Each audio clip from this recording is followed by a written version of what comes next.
मेरे सभी जानते हैं मेरा डॉक्टर यूरी देसाई बोल के उत्तम तुकाराम देसाई। तुकाराम देसाई। उत्तम तुकाराम तुकाराम ये महाराष्ट्र के संत हो गए। अच्छा। हाँ, वो मेरे पिताजी का भी नाम था उत्तम तुकाराम देसाई। तो मैं बीएससी एग्री हो गया कोल्हापुर कॉलेज से 70 में। अच्छा। तो पूना कॉलेज से 1972 में एमएससी हो गया। एमएससी पुणे से। हाँ, नहीं तो पूसा के इंस्टीट्यूट थे, मैं फ्रेश कर दिया उस जमाने में। बीएससी हो गया तो नौकरी पकड़ते, एमएससी हो गया तो और भी पकड़ते, अच्छा। आगे नहीं जाते थे। तो मैं दिल्ली के इंस्टीट्यूट IARI, जिसे पूसा इंस्टीट्यूट बोलते हैं, उसमें मैं पीएचडी के लिए एडमिशन 72 को ले लिया।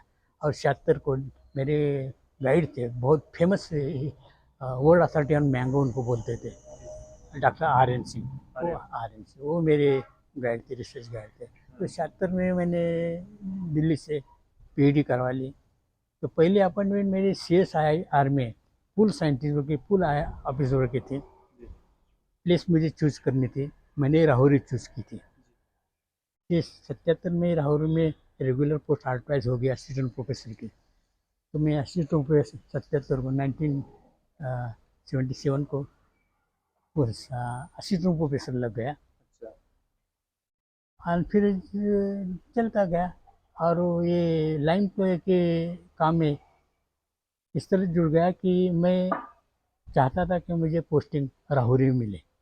राहुरी यूनिवर्सिटी नहीं थी, पूरा बैरन एरिया था, कोई तैयार नहीं था। मैंने यूनिवर्सिटी को बोला अगर मुझे आप राहुरी को दे देंगे तो मैं ज्वाइन करूँगा, वरना मैं नहीं ज्वाइन करूँगा। काइंडली ने एडजस्टमेंट कर दिया। श्रीरामपुर को सिट्रस की सिम की लाइन की सिम थी, वो उसको राहुरी में भी एक्सपांड करना चाहते थे, शिफ्ट करना चाहते थे। तो मेरे श्रीरामपुर की स्कीम में पोस्टिंग कर दी, लेकिन मुझे जगह राहुल दे दी, उससे से एडजस्ट कर दिया। अच्छा। हाँ, शुरू में वहाँ कुछ नहीं था, लेकिन बाद में जब एक दो सेमिनार हो गए, पर्टिकुलरली बेलवंडी के सेमिनार हो से फार्मर्स के फील्ड से विजिट से आइडिया आया कि इसमें काम करना जरूरी है। और फिर वहाँ से वो लैम का काम शुरू हो गया। जय हिंद किसान साथियों, जय हिंद नर्सरी के यूट्यूब चैनल में स्वागत है। आज मैं पुणे में हूँ, महाराष्ट्र में। महात्मा फुले कृषि विद्यापीठ की एक वैरायटी है नींबू की, लाइम वैरायटी, जिनको साई सरबती कहते हैं। तो साई सरबती बहुत पॉपुलर वैरायटी है। किसान साथियों ने दो वैरायटियों के नाम काफ़ी सुने हैं, एक तो बालाजी और एक साई सरबती। तो साई सरबती डॉक्टर देसाई जी ने इनको, इनका जनक कह सकते हैं और ब्रीडर कह सकते हैं, और मालिक भी यही है। तो ये वैरायटी रिलीज की थी। तो मैं पिछले 3 साल से सर से मिलने की कोशिश कर रहा था, कोरोना था, आया भी, फिर भी मुलाकात नहीं है, नहीं हो पाई। तो आज मेरा सौभाग्य है कि मैं सर से मिल पाया, क्योंकि ये वैरायटी सबसे पुरानी वैरायटियों में से है। आम लोगों तक ये वैरायटी पहुंचते पहुंचते काफ़ी साल हो गए, लेकिन अब भी अधिकतर किसान वंचित है, वो नाम भी नहीं जानते। अधिकतर लोग कागजी नींबू या बारहमासी, सदाबहार, इस तरह का नाम जानते हैं। जो कि वैरायटी डेवलप करना, उसको सिलेक्शन करना, इजाद करना, ये एक बड़ा टफ काम है। तो हम इसके बारे में ही जानेंगे कि ये वैरायटी क्यों अलग है, क्यों इतनी पॉपुलर हुई, और इसको हम लगाएं ना लगाएं, हमारे मौसम में कैसा होगा, ये पूरा जानेंगे। क्योंकि ये वैरायटी महाराष्ट्र की है और अब धीरे धीरे करके पूरे भारत में ये लगने लग रही है। तो सर से जानेंगे कि इनकी शुरुआत कैसे हुई और कब इनका काम स्टार्ट हुआ। हाँ, ये तो 1981 की बात है, जब मैं नया नया नौकरी में लगा हुआ था और नींबू के जो स्कीम है उसमें काम करता था। तो महाराष्ट्र के एग्रीकल्चर डिपार्टमेंट के अधिकारियों ने अहमदनगर के बेलवंडी एक गांव है, वहाँ नींबू का किसानों के लिए सेमिनार रखा हुआ था और मुझे बुलाया था, मैं गया था। सवेरे में किसान भाइयों के जो भी समस्या थी उसके हल करने का प्रयास किया, उनके प्रश्न थे उसके उत्तर दिए। उससे वो इतने खुश हो गए कि वो बोलने लगे कि नहीं, हमारे खेत चलिए, खेत देखिए वगैरह। फिर उनके खेत में गए। तो एक साइंटिस्ट होने के नाते मुझे थोड़ा सा आश्चर्य हुआ कि किसी भी खेत में, किसी के फार्मर के खेत में जाओ तो दो पेड़ एक समान नहीं थे। किसी गार्डन में दो पेड़ एक समान नहीं थे। ये सर नींबू के थे या किस? नींबू थे, जिसे कागजी नींबू बोलते थे। कागजी नींबू बोलते थे। और दो पेड़ कहाँ भी एक से जैसे नहीं थे। दो फार्मर के, इस फार्मर के खेत के पौधे, दूसरे फार्मर के खेत के पौधे एक सर के कहीं नहीं थे। तब मुझे लगा कि कागजी नींबू बोलते, ये तो कोई वैरायटी नहीं लग रही, ये तो एक क्रॉप का नाम है। जैसे कि हम आम बोलते हैं, आम क्रॉप का नाम है। आम, गेहूं, चना। हाँ, क्रॉप का नाम है। इसी तरह से है, एक तो वैरायटी नहीं है और एक तो क्रॉप बहुत इम्पोर्टेंट है, पहले से बोल रहे हैं। तो सिट्रस में एक दूसरा भी नींबू रहते हैं, जो महाराष्ट्र में जिसको ईड नींबू कहते हैं। ईड नींबू जो भी जम्बे रहे, बहुत हेवी छिलका वाला होता है। इसका पतला छिलका होता है। इसकी वजह से हो सकता है कि एक कागजी नींबू कहा जाता है, उसको ईड नींबू कहा जाता है। ये कोई वैरायटी नहीं। और तब ये जरूरी है, बहुत ज़रूरी है कि इसमें एक स्टैंडर्ड वैरायटी होनी चाहिए, ताकि लोगों को एक यूनिफॉर्म मटेरियल सप्लाई हो। और ये तो अलग अलग आकार के फल है, इसमें जूस होगा या नहीं होगा, छिलके पतले हैं, जाड़े, सब सब सब है। तो ये वैरायटी होनी चाहिए। उस टाइम थोड़ा स्ट्रक होगा। और भी कैसा करे, कुछ करे, तो मैन पावर का, रिसर्च वर्कर्स का प्रॉब्लम था, फाइनेंस का प्रॉब्लम था। इसलिए फिर आईसीआर को, दिल्ली की जो अपनी संस्था है गवर्नमेंट की, पूसा। पूसा के ऊपर भी है, पूसा के अनुसार, हाँ। तो उसको स्कीम बना के भेज दे, तो और फिर वो रिसर्च स्कीम, वो नई रिसर्च स्कीम तो अप्रूव कर दे, जिसको अडॉक्स रिसर्च स्कीम बोलते हैं। प्रोजेक्ट। हाँ, अडॉक प्रोजेक्ट बोलते हैं। तो फिर मैंने 82 में एक दो साल लगे, किस तरह करना चाहिए, क्या करना चाहिए, अप्रोच होना चाहिए, वो साल का बना के रखा। और 82 के एंड में सेंट्रल गवर्नमेंट के आईसीएआर को जी। वो स्कीम भेज दी। और उन्होंने उसमें बिना कोई बदलाव के पूरे के पूरे वो अप्रूव कर दिए और स्कीम आ गई। यूनिवर्सिटी ने उसका रेजोल्यूशन निकाला और 1985 जनवरी में वो स्कीम इम्प्लीमेंट शुरू हो गया। उसके पहले हमने जो रिसर्च का काम प्रिलिमिनरी करना था, टेबल वर्क करना था, कैसे जाए, क्या करे वगैरह, वो बना के रखा था। करीब 5000 फार्मर्स के एड्रेसेस से ज़्यादा भी कलेक्ट करके रखे यानी थे। कि आपने करीब वैरायटियों का सिलेक्शन के लिए, किसानों को देखने के लिए आपने आसपास के करीब 5000 किसानों को सिलेक्ट किया। हाँ, इसके लिए हाँ, ये डिपार्टमेंट के जो एग्रीकल्चर ऑफिसर्स रहते हैं, तालुका पंचायत रहते हैं, उनमें से कांटेक्ट करके हमने फिर किसान भाइयों के एड्रेसेस कलेक्ट करके रखे। और फिर इसकी नई स्कीम आई थी, उसमें व्हीकल का, पीओएल का, स्टाफ का प्रोविजन था। हमने सर्वे करना शुरू कर दिया। और सर्वे करना तो हर एक जो कैरेक्टर होता है, उसका इम्प्रूव होना जरूरी था। उसमें डिसीज, रोग होते हैं, वो ऐसा कि कीटाणु लग जाते, उसके लिए था। ये फल के बारे में था, ईल्ड के बारे में था, फ्रूट की क्वालिटी के बारे में था, फ्रूट्स पौधा किस तरह से होना है वो जानता। इसका एक मॉडल बना गया कि इतने इतने इससे इस कैरेक्टर है कि जो अपने को चाहिए।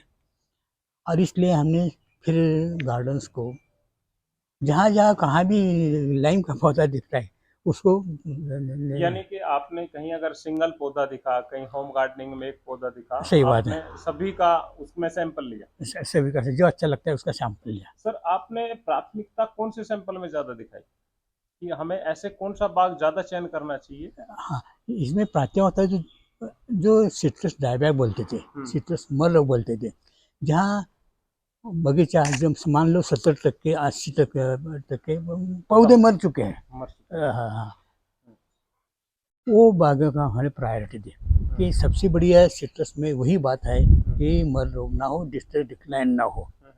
हाँ, उसी बाग में, जो बाग में ज़्यादा मर चुके हैं उसमें बाग में अच्छा पौधा है जो हम सिलेक्ट करने का प्राइम है। यानी कि आपने सबसे पहले जब सिलेक्ट करने लगे बागों को कि हमें कहाँ से कौन कौन से पौधे का सैंपल लेना है, तो आपने जो बाग उजड़ रहा था बस सही बात जो है, मर रहा था, सही बात है, आपने उसमें से सैंपल लेने शुरू किए और सैंपल आपने वो लिए जो बच गए थे। सही बात है। हाँ, हाँ, हाँ, यानी कि उसमें प्रतिरोधक क्षमता है है, पौधे में, ये ये ट्रायल के लिए हम ले सकते हैं। सही बात है। और फिर आगे सर? फिर ऐसे करते जो भी अच्छे भी गार्डन्स थे, उसमें भी हमने गए, हो सकता है कि उसमें कोई अलग हो। हाल फ्रूट्स क्वालिटी के डिसीज़ का तो हो गया, फ्रूट क्वालिटी में उसमें कोई अच्छा हो, फल देने वाला अच्छा हो, उसमें भी गए, जो अगर अच्छा है वो भी ले लिया। ऐसे पूरे 1300 के ऊपर साइट्स को हमने विजिट कर दिया। जी। और जहाँ कुछ अच्छा मिलता है, ऐसे 316 करीब करीब टूका है। सर ये जो सिलेक्शन का काम है, सेलेक्ट का काम है, ये कितने दिन चला लगभग आपका? ये करीब करीब 6 महीने तक चला। 6 महीने। चार आदमी थे, गाड़ी डिपार्टमेंट के हमारे चौधरी साहब बोलते थे, बहुत कोऑपरेटिव थे, जी। तुम्हें जितनी चाहिए कितनी और गाड़ी चाहिए देते थे, कोई अच्छा। चिंता नहीं थी। अच्छा, यानी कि पूरी टीम आपकी चलती थी और हाँ, हाँ, सैंपल हाँ, कलेक्ट हाँ, करते हाँ, करते हाँ, चलते इसके थे। देते। जी।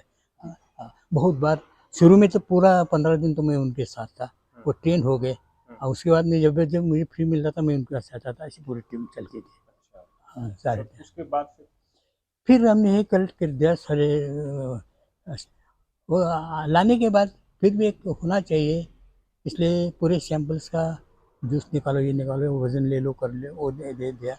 गार्डन का जिसमें से कलेक्ट किया है उस गार्डन का एक डिसीज़ का स्कोर भी बना लिया है। अच्छा, ऐसा गिरा कंपैरिजन के यानी लिए। कि पूरी फाइल मैनेज करके चले, फिर वहां से जो सैंपल लिया उनका फ्रूट वेट और थिकनेस वगैरह। वो बिल्कुल वो जहाँ गार्डन का या पौधे का सिलेक्ट कर दिया, उसका एज क्या था, सॉइल कैसी थी, अच्छी थी, खराब थी, वो भी सारा भी पूरा रिकॉर्ड डिटेल लेके चले। डिटेल का होना चाहिए, इसलिए लिखा था आगे चल के काम आ जाए ना।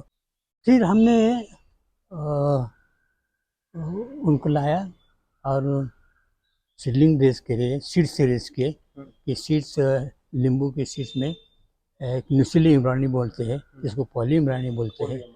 हाँ, एक से ज़्यादा पौधे आ जाते हैं। सर ये इसका जिक्र काफी आता है वीडियो में, क्योंकि जब से हम बीजू पौधे की बात करने लगे हैं तब से थोड़ा वो हो गया है कि भाई इसमें भिन्नताएं हो जाती है, ऐसा है वैसा है। और दूसरा कि हर व्यक्ति अब कोशिश कर रहा है कि बीजू पौधा लगाए, वो एक अच्छी बात है, लेकिन वो एक नॉर्मल नर्सरी से खरीद के लगा देता है। तो उसमें और एक अच्छी जो गवर्नमेंट नर्सरी है, जो अच्छी नर्सरी है, उसमें क्या अंतर है, ये है क्या सब? ये एक ऐसी बात है कि जब हम बीज लेते हैं, बीज से पौधा लेते हैं, तो हम आम तौर पर ये समझते हैं कि ये पौधा एक नर एक मादी ऐसा संकर से हाइब्रिड पौधा होता है वो। हाइब्रिड होता है तो जो पुराने जो भी खराब गुण जो भी गुण हो उसमें आ जाते हैं, अच्छे या बुरे? और अच्छे बुरे आ जाते हैं, ऐसी बात है। हम्म, और कई क्रॉप्स ऐसे है कि जिसमें से सिट्रस, हम्म, उसमें नींबू भी आता है, जम्बीरी आता है, स्वीट ऑरेंज भी आता है, उनमें पॉलीमरेनिक होते हैं। हम्म, इसका मतलब एक सीड से एक पौधे से बजाय 3 पौधे, 4 पौधे, 5 पौधे आ जाते हैं। उसमें एक और बात होती है कि ये जब पौधे आते थे उनको निसिलर सीडलिंग बोलते हैं। हम्म, ये जो पौधे आ जाते हैं तब जो हाइब्रिड सीडलिंग होता है, जो हम समझते हैं नॉर्मली, हाँ, वो अक्सर मर जाता है, अक्सर मर जाता अक्सर मर जाता है, लेकिन कई कई बार कहीं कहीं कुछ ना कुछ आ जाता है। है। आ जाता सर, ज- ये कितना परसेंट आ जाता है? जैसे नींबू में कागजी नींबू में 4% तक आ जाता था। 4% तक? और अब हम उसको ग्रेडिंग कैसे करें? हाँ, अभी ये जो 4% है, जितना हो सके हमें डिलीट करना है, अच्छा। इसका नष्ट करना है। नष्ट करना। अभी ये क्या रहता है, निसर्ग का नियम है, जो हाइब्रिड बोल के आता है, एक जिसको हाइब्रिड विगर बोलते हैं, एक तो नॉर्मल से बड़ा तेज बड़ा होता है या नॉर्मल से कम होता है, कम होता है। तो नेगेटिव हेटेरोसिस या पॉजिटिव हेटेरोसिस ऐसे टर्म उसके लिए है। ठीक है। हाँ, तो हम क्या करते हैं, पौधे लगाए, लाइन में लगाए, बीज। हाँ बीज लाइन में लगाए, और एक 100 महीना हो गए, 30 दिन 40 दिन पहले पहला उसको रोगिंग करते हैं, जो नॉर्मल से लंबे रोगिंग का मतलब ग्रेडिंग करते हैं। निकाल दे निकाल छोटा या बड़ा को हटा देते हैं, हाँ, एक एवरेज को रखते हैं। खराब को निकाल देना है, इसको रोगिंग बोलना है। हाँ, हाँ। हाँ, तो ये अपनी चीज़ खराब से जो ये हाइब्रिड वाला है वो खराब है, हम्म, वो एक तो छोटा होगा या बड़ा होगा, इसलिए छोटा वाला है वो ही निकाल देते हैं, बड़ा वाला है उसको भी निकाल देते हैं। अब दूसरे एक बात ये हो गई, दूसरा है कि उनके साथ वायरस आ जाता है तो उसमें से वो भी समझते हैं कि जिसके बाद वायरस आला है वो हो सकता है कि वो हाइब्रिड हो, सीड से हो। हम तो उसके लक्षण होते हैं, लीव जो होते हैं क्रिंकल होते हैं, अच्छा, या लीव से वेन्स होते हैं वो येलो होते हैं, ये लो होता है। या ओवरऑल जो पौधा है वो सिकली लगता है, हम्म, बीमार लगता है, ऐसे पौधे जो है वो भी निकाल देते हैं। अच्छा ये पहले बार करना चाहिए। सर, ये तो ये हो गया करीब 30 से 40 दिन का, हाँ जब पौधा एक छोटी नर्सरी में हाँ होता है। हाँ हाँ। फिर इसके बाद फिर दोबारा भी कहीं ग्रेडिंग करते हैं या कैसे, क्या वो क्लियर वहीं हो गया? दोबारा भी कर देते हैं। समझो मान लो कि एक 6 इंच के ऊपर होने चाहिए, या अच्छा, रफली 4 महीने के 4 से 6 महीने के के बाद। बीच में ये दोबारा, जिसको हम रिंसिंग टाइप बोलते हैं, जी, है। तो वो एक नजर दूसरी बार करना जरूरी है। दूसरी बात। हाँ, कुछ गलत रह गया जिसमें उसमें इसी प्रकार पर देखना है कि अगर कोई सिकली दिखता है, हम्म, खराब दिखता है, उसको हटाओ। हटाओ बस। ये होना अत्यंत आवश्यक है। सर, दूसरा एक बात ये होती है कि जो एक बेसिक सी एक आम किसान भी और एक कोई भी बंदा ये सोचेगा कि बीज से जो उगाया है, हाँ कि भाई बोल रहे हैं नींबू बीज से, तो वो बीज से हम भी उगा ले और हम भी अपने पौधे तैयार कर ले। लेकिन जब आपने बताया कि इसमें इस तरह की समस्याएं भी होती है कि वो पौधा वो हाइब्रिड होके, यानी कि दोनों के क्रॉस से जो तैयार हुआ है वो भी हो जाता है, उसका गुण चेंज हो सकता है ओरिजिनल वैरायटी से। हो या तो वो कम देगा या ज्यादा देगा, हाँ और हाँ वो हाइट ज्यादा लेगा या कम लेगा, हाँ। ये भी हो सकता है। यानी कि ये किसान साथियों को समझना है कि कहीं से जब पौधे खरीदे तो ऐसी नर्सरी से पौधे ले जो इस तरह की ग्रेडिंग करते हैं। सही सर, बात ये है। कितना चैलेंजिंग का काम है, और ये कोई सीरियस कर भी रहा है या नहीं? पहले तो करते थे, अच्छा, काफी अच्छी तरह करते थे, लेकिन आजकल जो मैं देखता हूँ, जल्दबाजी के चक्कर में। कई कई कई कई भूल ही गए कि इतनी अच्छा, इतनी जरूरी बात है। एक कई कई टेक्निकल पर्सन भी भूल गए हैं कि ये अच्छा। अत्यंत इसेंशियल बात है, ये जो हम्म, करनी चाहिए। अच्छा। हाँ सर, आपने फिर हम वहीं थे कि जो आपने सिलेक्शन किया किसानों से लाकर, फिर आपने उनका बीज वगैरह निकाला और फिर आपने नर्सरी लगाया उसके बाद। हाँ। तो नर्सरी लगाई।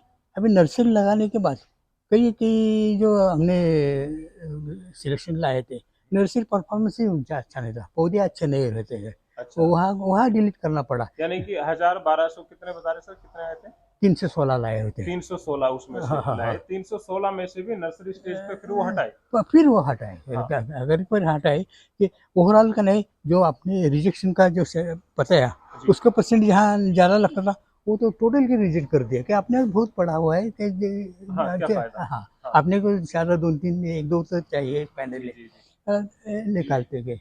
और 1 साल होने के बाद हमने जो भी सारे बच्चे वो 1986 में, अच्छा, 1996 में, 86 में, हाँ 86 में, हाँ। तो हाँ 1986 हाँ, तो मैंने हमने फील्ड में लगा दिया उनके, फिल्म लगा थोड़ा से क्लोज प्लांटिंग करके लगा दिए। दी।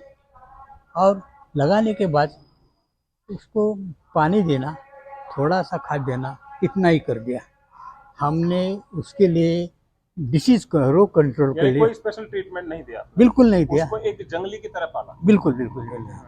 इसलिए पाला कि जितने रोग आने वाले हैं, आने दो, उसमें से कौन सा बचता है, अच्छा, इसलिए वो किया। इतने कीटक आने वाले हैं, आने दो, खाने दो, उसमें से कितने बचते हैं। अच्छा। हाँ हाँ और जनरल मैनेजमेंट के लिए रेजिस्टेंस कौन सा ताकत है, हम्म, उसको ही सिलेक्ट करना है। इसी तरह से हम गए। यानी कि रोग से कौन सा पौधा कितना लड़ रहा है, यस। और वो आपने रोग के हिसाब से देखा, फिर उसमें बिना कुछ ट्रीटमेंट किए कि वो पौधा कितना उत्पादन दे रहा है सही बात है। और कितने दिन में दे रहा है। सही बात है। लो और हाई, यानी कि कोई 2 साल में देने लगा, 2.5 साल में, कोई 6 साल में शुरू हो रहा है, इसके हिसाब से फिर ये काम चला। हाँ बिल्कुल, साला 3 साल के बाद, तीन अच्छा, साल होने के बाद वो फ्लावरिंग आने लगे। अच्छा, ये है। और जिनको मरना था वो मर गए मर गए। हैं, जिनको फ्लावरिंग नहीं आना था वो फ्लावरिंग नहीं आ रहा था। ठीक है। 3 साल में फ्लावरिंग इनको आना शुरू हो गया, और चौथे साल में फल देना शुरू हो गया। उसी जो दिखाई देता है, ये 4 है, ये 100 है, 4 के पीछे क्यों पड़ना है, उसको भी डिल कर दिया। अच्छा, उसको भी हटाया फिर। हाँ, जिसको ज़्यादा है उसको रखा। ज़्यादा है, इतने तो छोटे छोटे हम्म, हैं, उसको भी हटा दिया। अच्छा, यानी कि अगर फ्रूट ज्यादा भी लग रहा है, साइज छोटा है, जो हमें भविष्य में किसानों को दिक्कत करेगा, मार्केट में सेल सही नहीं सही बात होगा, है, सही बात है। वो भी हटाया। उसी तरह से छिलका बड़ा लगता है, रफ लगता है, अच्छा, उसको भी हटा दिया। छिलके मोटे वाले को भी हाँ हटाया। हाँ। हाँ, फिर ऐसे करते करते 120 रह गए अच्छा कि ठीक है, इनका हम अभी बात डिटेल में जाके स्टडी कर सकते हैं। अच्छा 120 बच गए।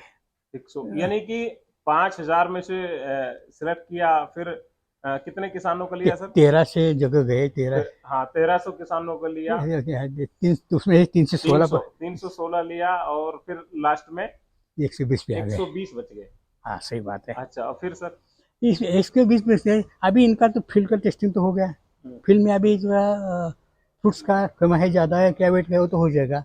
लेकिन इसमें से फिर भी जो रोग है, डिसीज है, इम्पोर्टेंट बात है। जी इसलिए हमने इसको ग्लास हाउस में, जिसको हम कंट्रोल कंडीशन बोलते हाँ हैं, अब पोली हाउस बोल। हाँ बस, उसको उसमें टेस्ट कर दिया, हम्म, जहाँ उनके ऊपर जीवाणु कुटाइन डाल दिए, अच्छा रेशन है क्या नहीं देखने के लिए, हाँ हाँ हाँ हाँ हाँ। वो कर दिया। यानी कि रोग जबरदस्ती दे दिया उनको हाँ, ताकि आप इनसे लड़ो। लीन से लड़ो। अच्छा और उसमें से जो बचे हाँ उनको सिलेक्ट कर दिया। और इसी तरह से फाइनली हमने ईल और ये रिएक्शन हाँ दे के 3 साल के बाद, फुटिंग के 3 साल, पहला बेरिंग नॉर्मल, दूसरा तीसरा, ये 3 साल देखे, उसके बाद 9 पौधा न यानी कि आपने 5,000 सिलेक्ट किए किसान, 1300 सैंपल लिए, जिसमें से 13 हमने ग्रेडिंग के 1300 ग्रेडिंग के लिए डाले, फिर उसमें से फिर 120 सिलेक्ट किए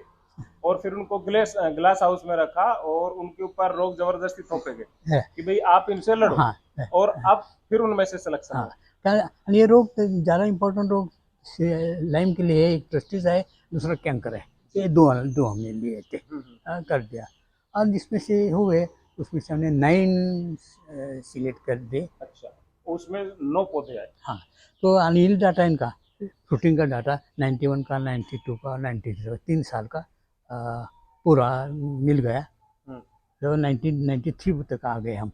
95 का शुरू हुआ, 1986 को शो कर दिया, प्लांटिंग कर दिया था। यानी कि 1985 से शुरू हुए, 85 से। हाँ, हाँ, 85 से और 93 तक इसका ट्रायल चला। हाँ, हाँ, हाँ, सही बात है। ट्रेडिंग वो सारा में रोग वगैरह चेक करना, वो सब कुछ चला है। और फिर इसके बाद आपने इसमें 9 सेलेक्ट किए। 9 सिलेक्ट कर दिया। अब 9 में से एक कैसे हुआ सर? 9 से अब हमें पूरा कैरेक्टर देखे, ये सभी कैरेक्टर देखना है। और सभी कैरेक्टर देखने के बाद सर उसमें हम क्या क्या देखते हैं? जैसे हम वैरायटी आपने चुना है तो आपने सर क्या क्या देखा उसमें? एक तो ट्री साइज है, मैनेजेबल चाहिए, ठीक है। क्या है, तो उसके जो ब्रांचेस है, लड़के भी ऐसे हुए, ऐसे ऐसे नहीं चाहिए, ठीक ठाक से रखे हार्वेस्टिंग करने के लिए। एक ट्री के बारे में हो गया। दूसरा, उसको फल बढ़िया ज़्यादा नंबर में लगने चाहिए, या वो बड़े होने चाहिए। उनका छिलका पतला चाहिए, वो देखने से भी पता चलता है उसको। सर एक ये था कि छिलका पतले का हम बड़ा जिक्र करते हैं हर बार, तो इसका क्या मतलब है कि भाई छिलका ही पतला हो? छिलका पतला हो तो एक कई कई बार दो कैरेक्टर एसोसिएटेड कैरेक्टर करते हैं, तो छिलका पतला जिसका होता है उसमें जूस भी ज़्यादा होता है। अच्छा जूस ज्यादा होता है। हाँ, तो जूस आप ये मेजरमेंट भी ले सकते हैं निचोड़ कर पे, लेकिन उसके पहले अगर पता लगवाना है तो पतला छिलका है तो जूस ज़्यादा है। अच्छा ज्यादा है और जूस निकालना भी आसान है। आसान भी है, ये भी है, आसान भी है। और अभी फ्रूट में थोड़ा सा टेक्निकल बोलता हूँ यहाँ। तो फ्रूट्स का, सिट्रस फ्रूट्स का खिंचवा तो स्ट्रक्चर देखेंगे तो पील छिलका रहता है, छिलके के 2 भाग रहते हैं। तो बाहर का भाग रहते हैं उसको हम फ्लेवर्ड बोलते हैं। ठीक है। अंदर का भाग रहता है इसको अल्बेडो बोलते हैं। अल्बेडो तो मतलब जो व्हाइट रहता है छिलके के अंदर का भाग जो हम थोड़ा नाखून से अगर हटा के देखें तो व्हाइट होता है। हाँ, व्हाइट होता है, उसको अल्बेडो बोलते हैं। व्हाइट के बाहर का भाग होता है, वैसे पूरा बाहर का, उसको फ्लेवर्ड बोलते हैं। अगर अल्बेडो कम हो तो छिलका रहता है वो टाइट रहता है। अच्छा टाइट रहता है तो उसका कीपिंग क्वालिटी भी अच्छा रहता है। अच्छा हाँ, तो छिलका पतला होने का ये भी मतलब होता है इसका फ्लूइड कम है। कम है। हाँ। अच्छा ये है। और इसके बाद सर क्या चयन करते हैं? फिर जिस परसेंटेज देखा करते हैं छिलका, ये तो पतला है फिर भी नाप लेते हैं। हाँ उसके बाद एसिडिटी परसेंटेज क्या है, एसिड लाइम का तो एसिडिटी होने लगता है, वो देखते हैं। उसके बाद खट्टापन, हाँ, विटामिन सी के लिए तो खाते हैं। आता आदमी शाही शरबती जितने भी हमने देखे हैं, इसमें सब में से सही सलामती कैंकर के लिए उन सब में अच्छी है। अच्छी है। जब कैंकर ज़्यादा होता है तो बाकी चीज़ चली जाएंगी, हाँ हाँ हाँ हाँ। ये थोड़ी चीज़ें रह जाएंगी। अच्छा। हाँ, इसमें भी फिर इम्प्रूवमेंट हो जाएगी तो और ज़्यादा आगे चलेगा, ऐसा चलता रहता है। तो किसान साथियों, आपने जाना है कि सर ने जो वैरायटी डेवलप की थी इसके बारे में काफ़ी जानकारी दी, क्योंकि अ, हर व्यक्ति ये समझता है कि वैरायटी एक आम होती है, कोई भी इसको रिलीज करके बैठ जाए, ऐसा नहीं है। इसमें सर तो शुरुआती दौर से इसमें काफ़ी मेहनत की है।